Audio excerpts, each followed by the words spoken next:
అక్కడ మానవత్వం మంట కలిసిపోయింది. అక్కడ పరిస్థితి నరకం కంటే దారుణంగా ఉంది. ఎటు చూసినా ఆకలి కేకలు, ఆర్తనాదాలే. బ్రతకాలంటేనే భయమేస్తోంది ఆ ప్రాంతం వారికి. పరిస్థితి చట్టపరమైన, నైతిక, మానవీయ ప్రమాణాలకు మించిపోయింది. ఎవరి సాయం లేకపోవడంతో బిక్కుబిక్కుమంటున్నారు.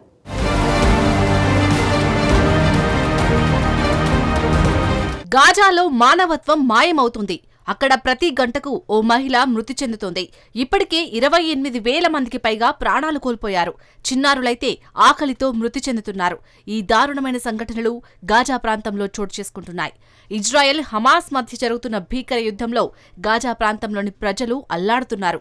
ముఖ్యంగా మహిళలు, చిన్నారులు అధికంగా మృత్యువాత పడుతున్నారు. ఇజ్రాయెల్, హమాస్ మధ్య యుద్ధం ప్రారంభమైన 2023 అక్టోబర్ నుంచి ఇప్పటి వరకు దాదాపు 28,000 మందికి పైగా మహిళలు ప్రాణాలు కోల్పోయినట్లు యుఎన్ విమెన్ అనే సంస్థ తెలిపింది. ఇజ్రాయెల్ జరుపుతున్న అటాక్స్ లో భాగంగా గాజాలో సగటున ప్రతి గంటకు ఓ మహిళ లేదా చిన్నారి మృతి చెందుతున్నట్లు వెల్లడించింది. ఇప్పటికే 1000 మంది తల్లులు మృతి చెందడం కారణంగా చిన్నారులు, కుటుంబాలు అస్తవ్యస్తమైనట్లు తేలింది. మార్చిలో ఇజ్రాయెల్, హమాస్ మధ్య కాల్పుల విరమణ ఒప్పందం విఫలమైంది.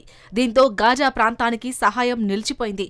ఇప్పటికే లక్షల మంది యువతులు, మహిళలు ఆకలితో అలమటిస్తున్నారని ఐక్యరాజ్య సమితి ఓ ప్రకటనలో ఆవేదన వ్యక్తం చేసింది. కరువు, వ్యాధుల కారణంగా గాజాలోని ప్రజలకు సరిపడా ఆహార నిల్వలు లేవని తెలిపింది.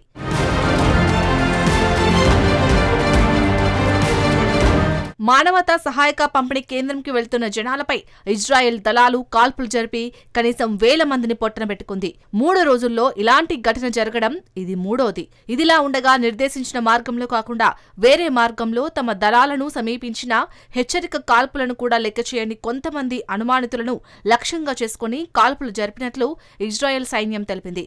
గాజా దక్షిణ ప్రాంతంలోని సహాయ కేంద్రం వద్ద మానవతా సహాయ పంపిణీ కార్యక్రమం జరుగుతున్నప్పుడు ఈ కాల్పులు జరిగాయి. రఫాలోని గాజా హ్యుమానిటేరియన్ ఫౌండేషన్ మానవతా సహాయ పంపిణీ కేంద్ర సమీపంలో ఈ దాడులు జరిగినట్లు సమాచారం. అయితే ఆకలితో అల్మటిస్తున్న పౌరులపై ఇజ్రాయెల్ దళాలు ఇలా దాడులు చేయడాన్ని హమాస్ తీవ్రంగా ఖండించింది.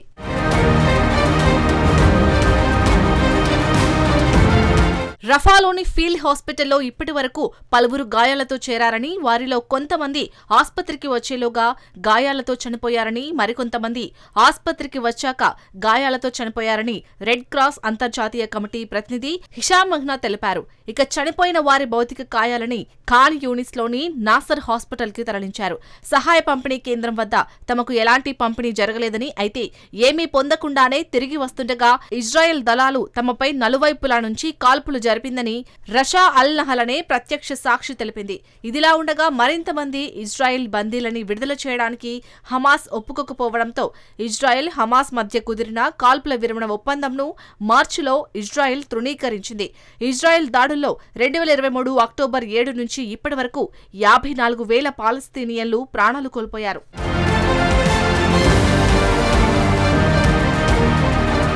గాజాలో మానవత్వం విఫలమవుతుందని, యుద్ధంతో అతలాకుతలమైన పాలస్తీనా ప్రాంతంలో ప్రజలు ప్రతిరోజు పడుతున్న బాధలను చూడటం భరించలేనిదిగా మారుతుందని అంతర్జాతీయ రెడ్ క్రాస్ కమిటీ అధ్యక్షురాలు మిర్జానా స్పోల్జారిక్ హెచ్చరించారు. పరిస్థితి ఏ ఆమోదయోగ్యమైన, చట్టపరమైన, నైతిక, మానవీయ ప్రమాణాలకు మించిపోయిందన్నారు ఆమె.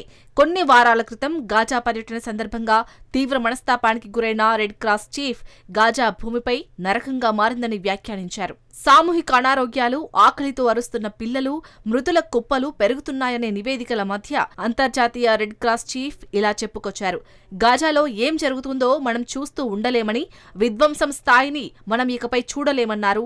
ఇజ్రాయెల్ నాయకత్వం త్వరగా చర్య తీసుకోవాలని, దిద్దుబాటు చర్య తీసుకోవాలని విజ్ఞప్తి చేశారు స్పోల్జారిక్. రాష్ట్ర నాయకులు చర్య తీసుకోవాల్సిన బాధ్యత ఎంతైనా ఉందన్నారు ఆమె. అమాయక ప్రాణాలను కాపాడటానికి, మానవ గౌరవాన్ని కాపాడాలని ఆమె వారికి పిలుపునిచ్చారు. ప్రతి రాష్ట్రానికి తనను తాను రక్షించుకునే హక్కు ఉందని, ప్రతి తల్లికి తన పిల్లలు ఇంటికి తిరిగి రావడాన్ని చూసే హక్కు ఉందన్నారు రెడ్ క్రాస్ చీఫ్. బందీలుగా ఉండటానికి ఎటువంటి సాకు లేదని, కానీ పిల్లలకు ఆహారం, ఆరోగ్యం, భద్రత లభించకుండా నిరోధించడానికి కూడా ఎటువంటి సాకు లేదని ఆమె వెల్లడించారు.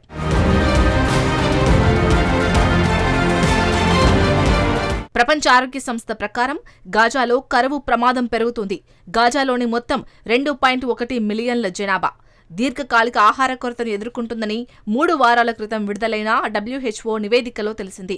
దాదాపు 500,000 మంది ప్రజలు ఆకలి, తీవ్రమైన పోషకాహార లోపం, అనారోగ్యం, మరణం వంటి విపత్కర పరిస్థితిలో ఉన్నారు. ఇది ప్రపంచంలోని అత్యంత దారుణమైన ఆకలి సంక్షోభాలలో ఒకటిగా వెల్లడైంది.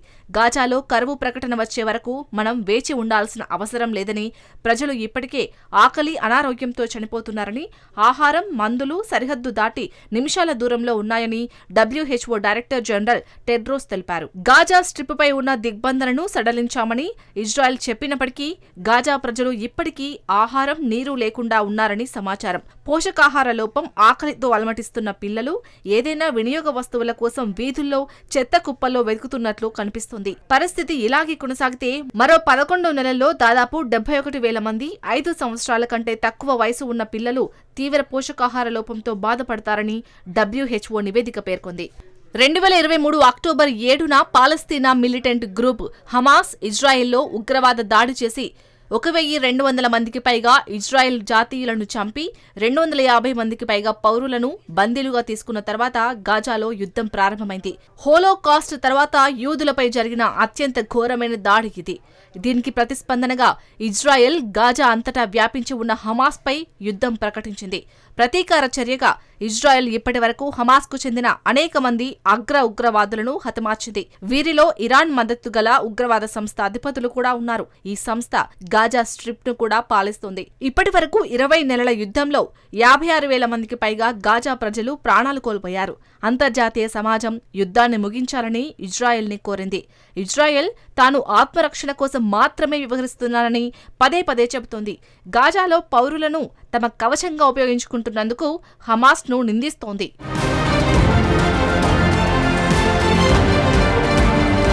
రఫాలో ఓ సహాయ కేంద్రం వద్ద జరిగిన ఘటనపై పరస్పర విరుద్ధమైన ప్రకటనలు వస్తున్న నేపథ్యంలో దక్షిణ గాజాలోని తమ ఫీల్డ్ ఆసుపత్రికి తుపాకీ కాల్పులు, బాంబు పేలుళ్లతో గాయపడిన ప్రజలు పెద్ద సంఖ్యలో వచ్చినట్టు రెడ్ క్రాస్ సంస్థ తెలిపింది.